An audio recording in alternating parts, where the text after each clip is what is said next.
Good morning class, ईचन Chaudhary महाविद्यालय में आपका स्वागत है। आज हम पढ़ेंगे फ्रांसिस बेकन के बारे में। ठीक है, तो आज हम पढ़ेंगे बेकन की जो प्रोज स्टाइल है, जो बेकन है वो प्रोज उन्होंने लिखे हैं काफ़ी सारे से, of studies, of travel, of children. ठीक है, हम लोगों ने ऑफ स्टडीज और ऑफ ट्रैवल हम लोगों ने पढ़ा है। ठीक है, तो अपने जो फ्रांसिस बेकन है वो अपनी स्टडी में ये बताते हैं जैसे कि एक चिल्ड्रन है, अगर एक बच्चा है और ऐसे एक पढ़ने की कोई उम्र नहीं होती, हमने ये वर्ड सुना होगा। ठीक है, तो उन्होंने ये बताया, काफ़ी सारी जगह ट्रैवल करा है। ठीक है, उन्होंने अपने एक्सपीरियंस को एक शेयर करके उन्होंने अपने प्रोज में ये बताया कि आप अपने पढ़ाई की कोई उम्र नहीं होती है, जितना आप पढ़ेंगे उतना आप ग्रो करेंगे, उतना आप सीखेंगे। ठीक है, आगे बढ़ेंगे।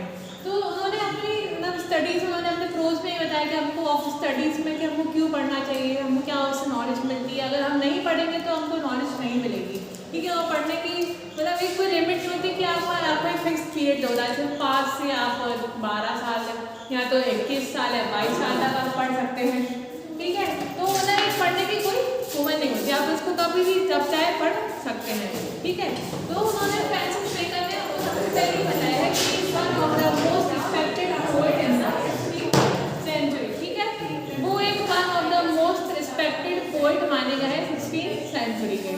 ठीक है, जैसे अलग अलग सेंचुरीज में अलग अलग जो पोएट्स हैं वो एक one of the most respected माने गए। जैसे फ्रांसिस बेकन है, वो भी एक one of the most respected poet माने गए अपने 16th सेंचुरी के।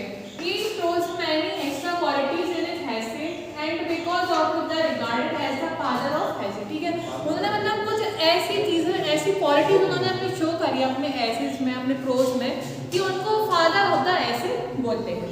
ठीक है, जैसे विलियम शेक्सपियर है, उनको हम father of the English literature बोलते हैं। क्यों बोलते हैं? क्योंकि उनके जो ड्रामाज हैं, उनकी जो पोएट्रीज हैं, उनकी जो एसेस वगैरह है वो इतने फेमस है, लोगों को उनको पढ़ने में इतना इंटरेस्ट आता है कि लोग उसको बार बार पढ़ते रहते हैं। ठीक है, जैसे हम 12th क्लास में हम देख रहे हैं कि हम विलियम शेक्सपियर के कितने सारे ड्रामाज पढ़ रहे हैं, एज यू लाइक इट थी, फिर हमने मर्चेंट ऑफ वेनिस आई, हैमलेट आई। ठीक है, उसके पहले हमारे में ओथेलो भी आई है। ठीक है, और फिर हमने विलियम शेक्सपियर की डॉक्टर फॉरेस्टर, हमने नाम नहीं सुना होगा, वो एमए में है आपका। ठीक है, तो अलग अलग ड्रामाज आए, इसलिए हम क्या बोलते हैं विलियम शेक्सपियर को father of the English literature. ठीक है, ऐसी जो फ्रांसिस बेकन है, उनके जो एसेस इतने पॉपुलर थे, इतने इजी एसेस थे, of studies, of children, of marriage या ऑफ लाइफ, उन्होंने अपने